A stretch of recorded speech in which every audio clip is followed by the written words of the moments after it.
it's Bailey, and this is going to be a quick review of a brand new foundation from Covergirl. This is their Ultra Smooth Hair Smoothing Foundation and Applicator.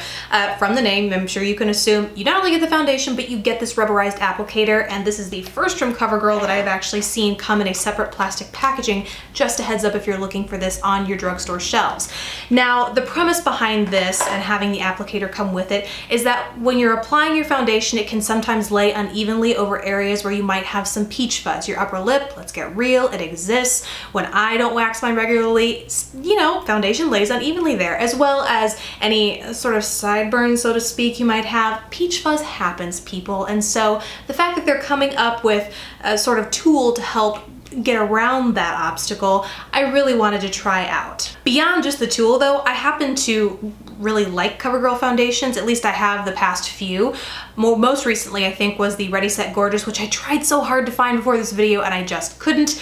I love that foundation. It gives a nice full coverage, has a satin finish, and when paired with the powder foundation that's meant to go with it, wears all day, like flawlessly all day. So when I saw this, I really wanted to give it a try and see if this was worth the hype. But when I found it, I had some sticker shock. It was like 16 bucks plus for this puppy, which is right about double of what I would expect from any other foundation. So I'm sure it is this little rubberized applicator, but ultimately 16 is still about half of what you might pay for a higher end foundation from, say, Tarte or Laura Mercier or something. So it might still be worth it. However, it was definitely a little surprising to see that coming from a drugstore foundation.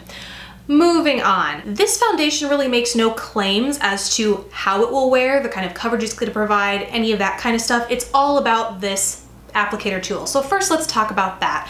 I went about applying this by putting some of the foundation on the back of my hand and then going in with this tool, picking a little bit of it up, and then applying it directly on my face, trying to work it in that way. And I have to say, it was the worst. It didn't spread the product around at all, which is unsurprising. There aren't any bristles here to really buff product out and into the skin.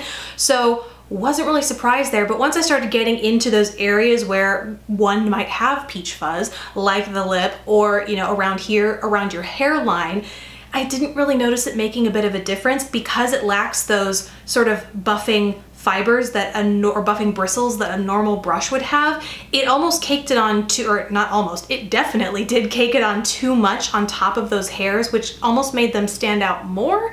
So maybe this is a finishing step. They really don't provide any sort of instructions with these, so I was just kind of going with the flow. So once I saw that was the result of applying with this thing, I scrapped it until the end. I went in with a normal brush that I would use for foundation, went in, buffed it in all over my face, and then went in with this thing and kind of smoothed it down.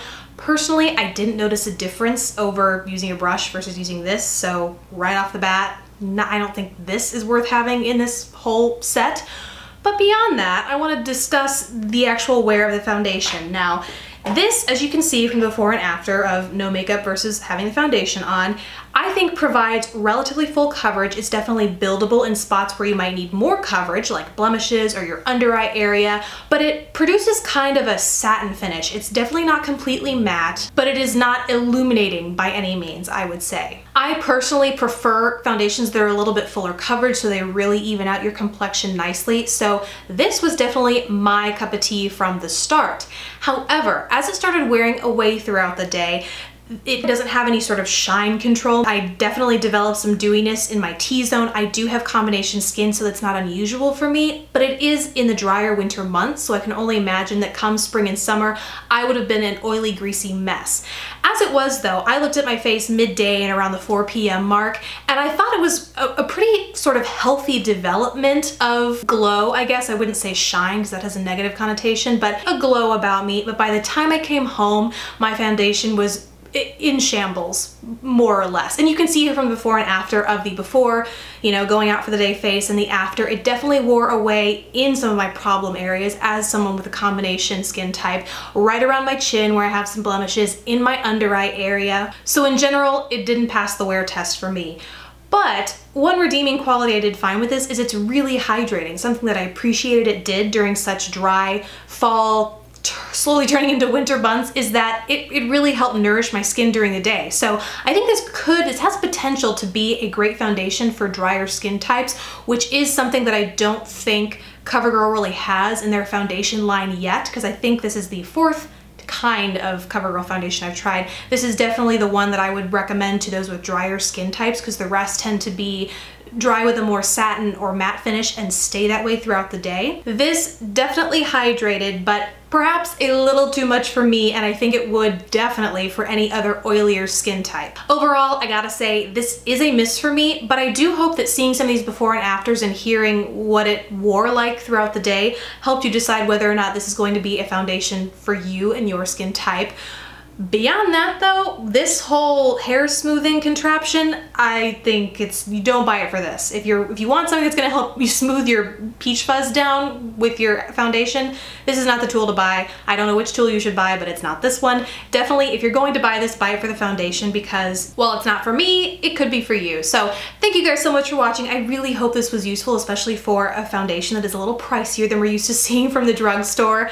Please don't forget to subscribe if you haven't already, and I will see you in my next video. Bye.